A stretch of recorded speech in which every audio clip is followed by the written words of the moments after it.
This right here is the facelifted Audi S5 Sportback. Looks good in this shade of turbo blue, doesn't it? What it is a sort of mid-range performance car that sits between the A range of sedans and coupes and the full-on RS range of really high-performance vehicles. And if that formula sounds a little bit familiar to you, it's because we've had its two closest rivals in the spotlight quite recently. There was of course the Mercedes-AMG C43 Coupe, which was also facelifted, and the BMW M340i, which was recently launched. So does that mean the S5 is just a little bit late to the party? Well, let me remind you that it was Audi that introduced this segment to India way back in 2012 with the previous generation S4 sedan. So they do know a thing or two about making cars like these.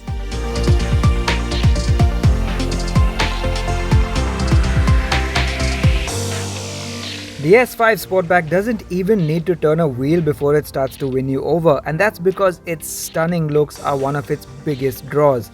The pre-facelift S5 was handsome but subtle. This one? Oh, this one isn't subtle at all.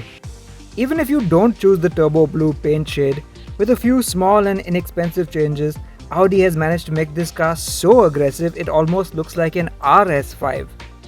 New LED signatures on the headlamps and tail lamps, pointier bumpers with swollen brushed silver accents, and a grille that's now accented with silver studs rather than traditional horizontal slats.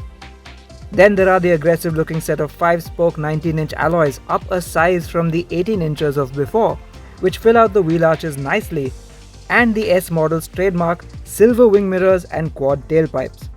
Moreover, since this is a CBU import, the ride height hasn't been raised for India, and what you get is a nice wide stance but still enough ground clearance for our roads.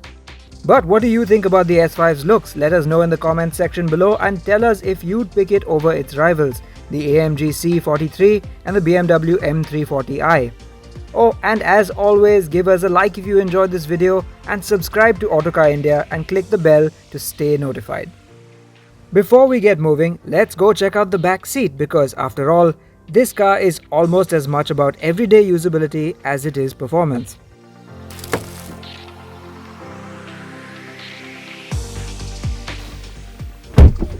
So as you can see, you have to duck down a little bit to get in, but once you're sat here, it's surprisingly comfortable.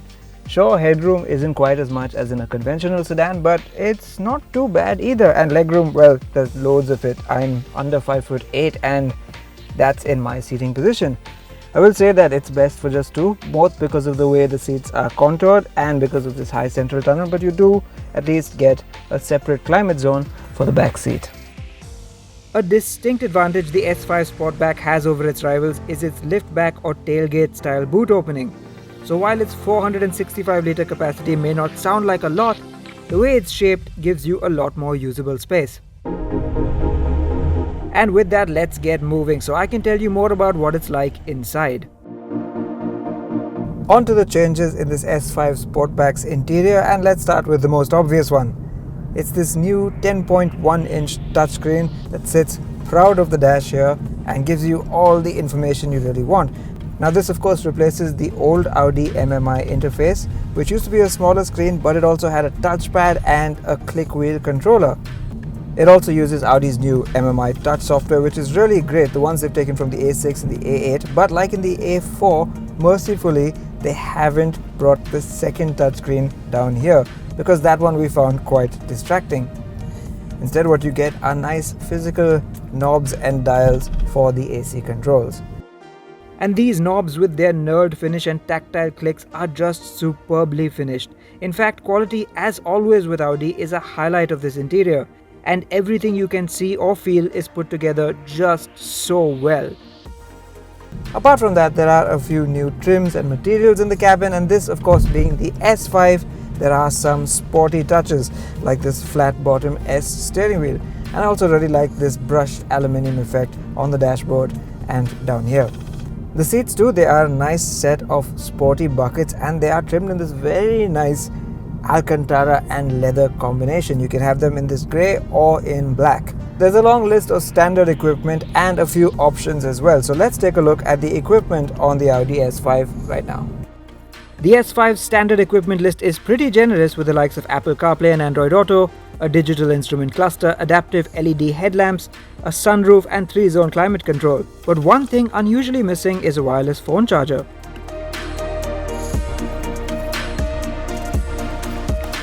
Paid options include Bang & Olufsen Hi-Fi, a heads-up display, park assist and crucially adaptive dampers. But interestingly, our test car did not have that last option fitted. But hey, this is a performance car, so its most important feature is under the hood.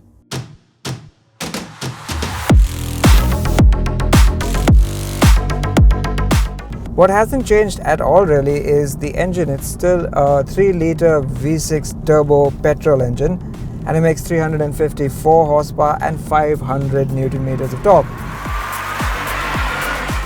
It's mated to Audi's 8-speed torque converter automatic, no DSG here. And what that allows for is a very smooth everyday driving experience.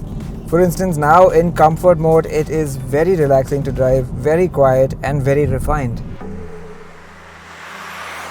The steering is super light and surprisingly quick too, which makes pointing this car's nose into gaps in traffic very, very easy. A little while earlier, I was driving from Delhi to Noida and there was quite a bit of traffic and this handled it just superbly. I could relax and get to where I wanted quickly but effortlessly.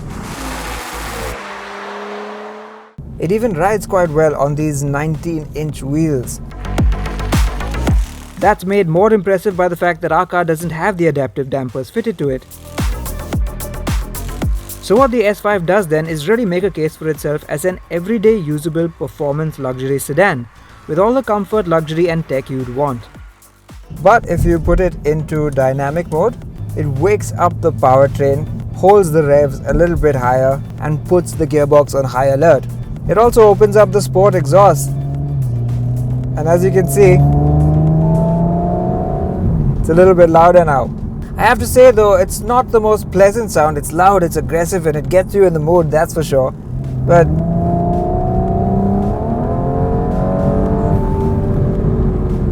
I can't say I'm particularly a fan.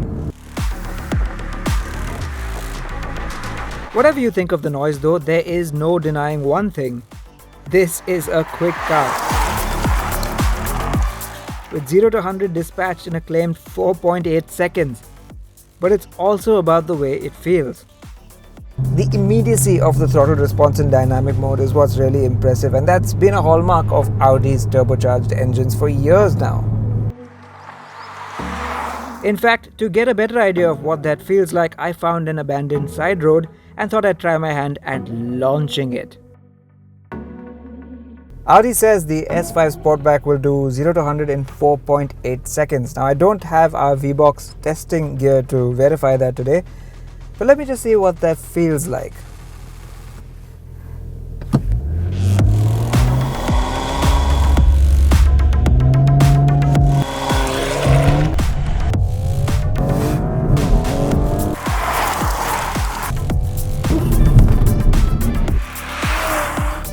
The thing about ZF's 8-speed automatic gearbox in this car is that they've tuned it to be not too aggressive, and I suppose that's just as well in this mid-range performance car.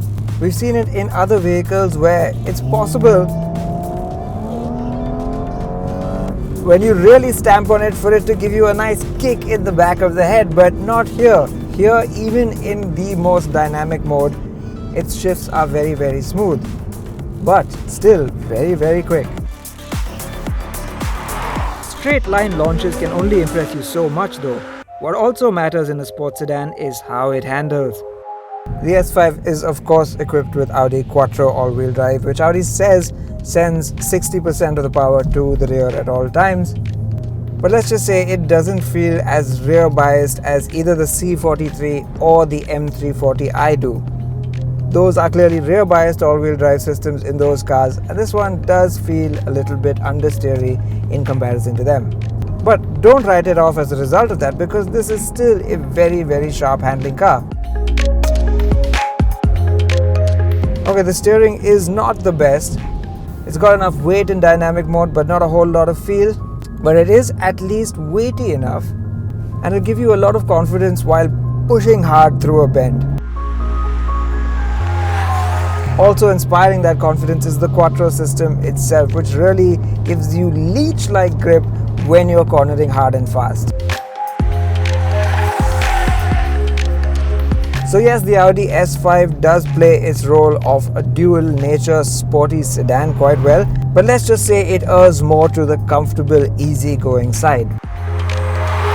It certainly has the pace, and if you're in the mood for it, it will get you from point A to B lightning quick. But where it excels even more is at being an everyday car, with its space, practicality, and oh yes, refinement and comfort too.